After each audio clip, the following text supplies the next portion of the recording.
done with the AP Chemistry exam in about 2 weeks. It's the perfect time for a crash course in all the units. This video will feature a lot of material information and practice with MCQs, a lot of conceptual. But the next video will have a lot of the harder FRQs that you could actually see on the AP FRQ section. So this is a refresher. You could skip around between what units you're good and bad at. So the first thing we'll talk about is stoichiometry. Stoichiometry, the number one problem you'll see is a limiting reagent problem. You're almost guaranteed at least a couple, whether it's on MCQ or FRQ.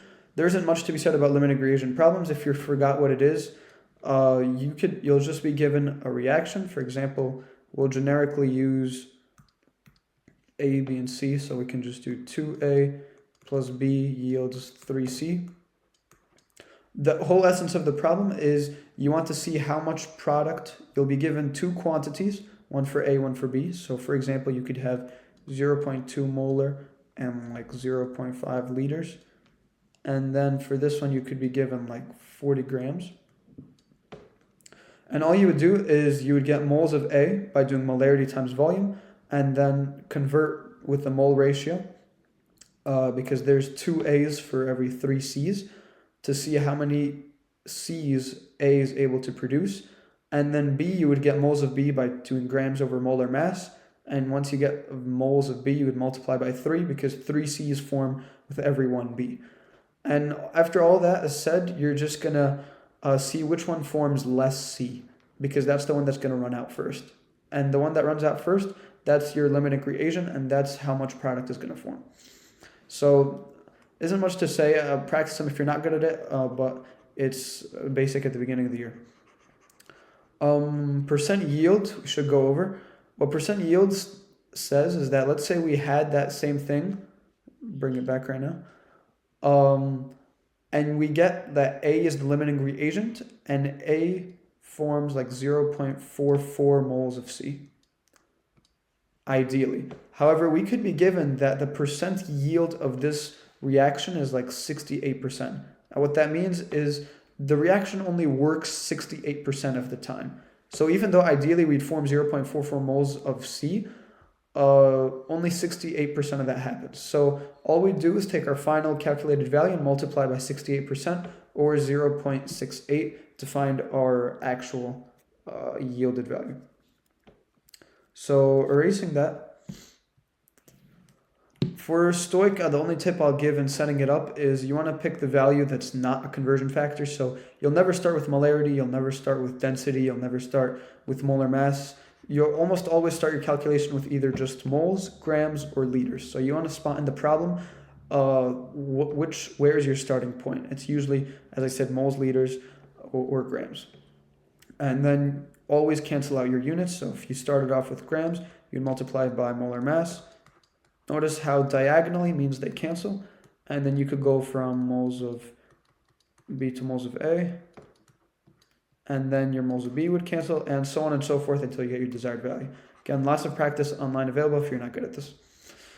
We also need to talk about empirical formulas. So a very common question is you could be given by mass, a compound is 40% carbon, 6.7% hydrogen. I did not do that on purpose.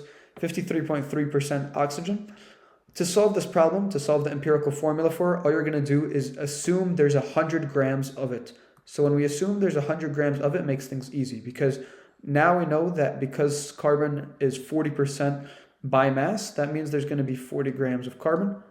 And that also means there's going to be 6.7 grams of hydrogen. And then there's going to be 53.3 grams of oxygen. And now what we'll do is we'll divide by each of their molar masses to get the moles of each. So for carbon, I'll divide by 12.01. And when I do that, I get 3.33 moles of carbon.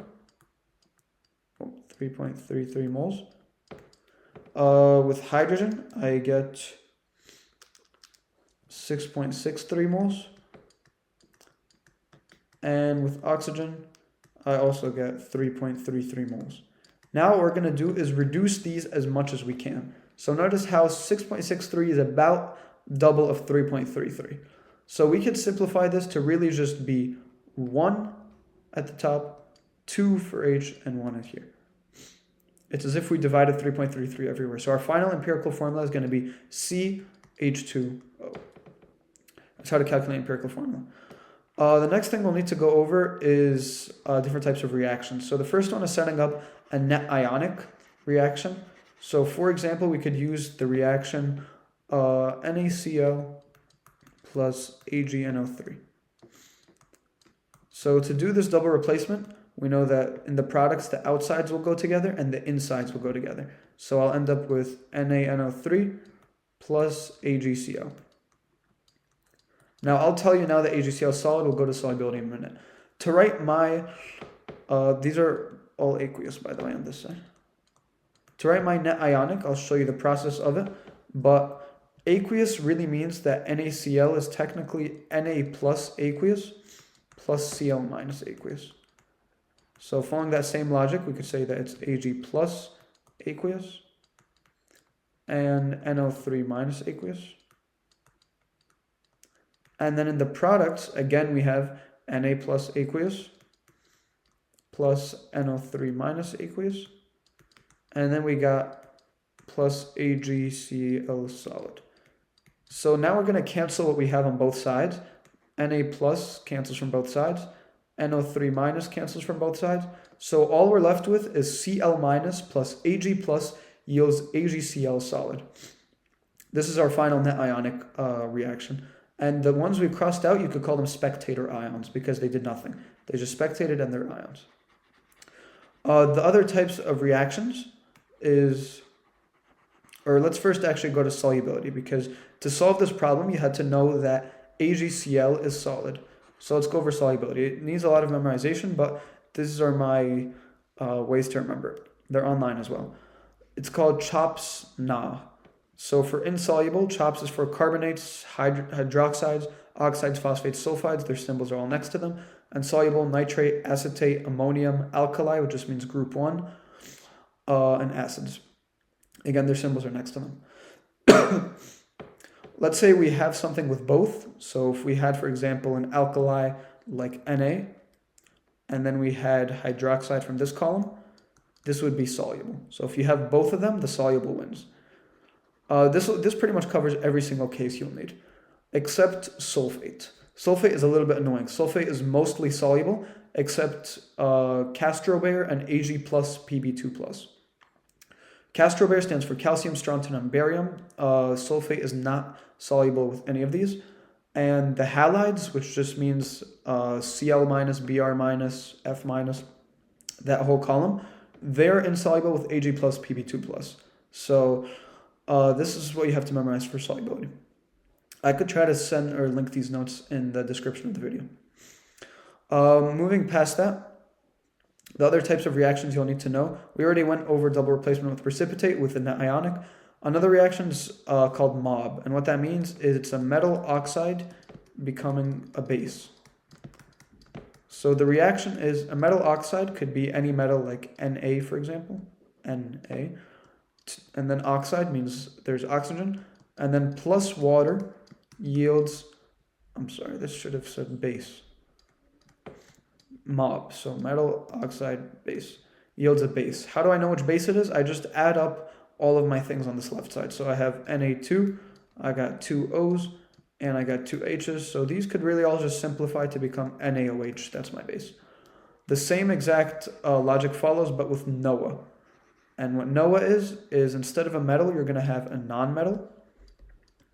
And instead of a base, you're going to form an acid. Hence the name NOA, non-metal oxide acid. And you're going to follow the same process where if you had a non-metal like S and then oxide like O2 plus water. A lot of people forget the water. Don't forget the water in this reaction. How do I know what acid? I add up everything on the left. So I got 2 H's, I got an S, and I got 3 O's. So that's my acid. Last type of reaction is combustion. Combustion will give you like a hydrocarbon chain, something like this. I don't even know if this exists. Maybe there's an O as well. You'll always have to add oxygen as a reactant. It's in the presence of heat. And the products for a combustion will always be CO2 gas plus H2O gas. When you balance this, you want to balance the C's first and then the H's. O's you always balance last because whenever it's unbalanced, you could just put whatever coefficient you want here and O's will be balanced and you'll be done. So those are that's your intro to stoichiometry. I also chose some MCQs that we'll go over. for understanding. So for these MCQs, let's look at the first one. 1.25 gram sample of limestone. You could read the directions, but all we're going to do is we have 0.44 grams of CO2 generated. So we're going to do 0.44 grams of CO2 and then moles of CO2 at the top.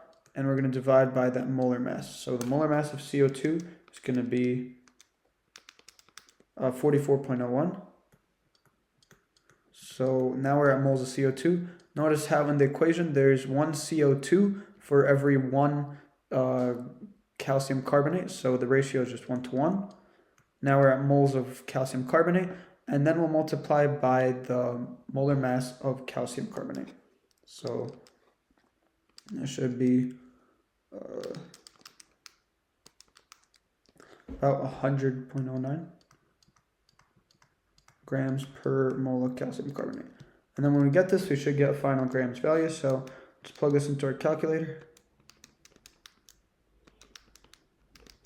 So I get about 1.00 grams. So looking at the question, we had a 1.25 gram sample of limestone.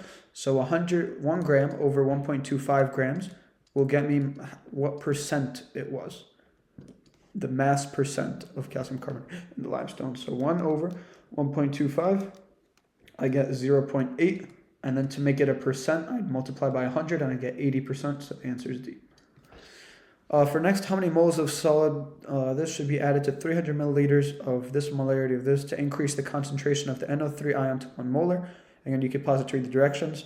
The way I'd go about this, I'd first get moles of NO3 currently. So I got 0.3 liters, which is just 300 milliliters, of 0.2 molar of this thing. And then I know there's 3 nitrates for every mole of this. So I'd also have to multiply by 3. So this will give me my mole of NO3 currently. And when I put that in my calculator, I get about 0.18. So 0.18. And it's asking, I need it to become 1 molar. So molarity is just moles over liters. So currently my liters is 0.3. So I want to see how many moles I need. I want this to become 1 molar. And I have 0.3. So I need 0.3 moles. And currently I have 0.18 moles. So that means I need to add 0.12 moles. Now, don't make the mistake by putting that as your answer because it's asking how many moles of this right here. And notice that in this compound, every time you add a mole of the compound, you add 2 moles of NO3. So that means you only need half of this because every mole is going to produce double the amount of NO3. So half of this. So the answer is really A.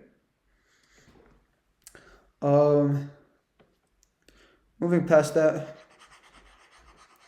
41 is just a basic limiting reagent problem. And then for the one up top here, 20 milliliter sample of 20 molars added to this and this.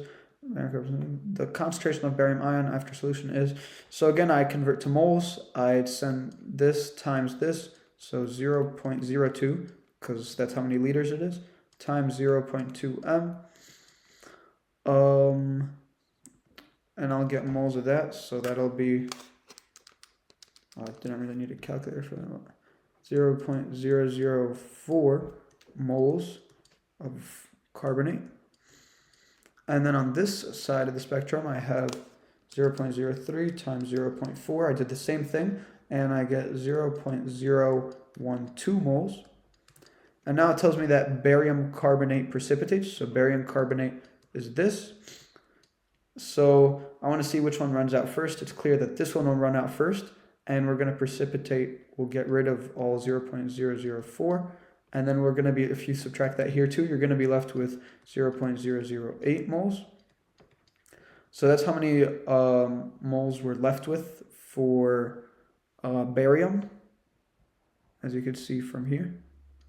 And then it's asking for the concentration of the barium. So I take this moles and divide it by the liters. The liters is 20 milliliters plus 30 milliliters will give me 50 milliliters, or that. When I do 0.008 divided by 0.05, I get 0.16. So the answer is B. And then again here, 0.6 moles mixed with that. Limiting reagent, it's a bit tedious. but it shouldn't be a problem. So I didn't want to waste time in the video, but my work is above. You should have gotten something like this. We converted from moles of BaCl to, or moles of this to moles of product, and you found the limiting is 0.125, so the answer is A.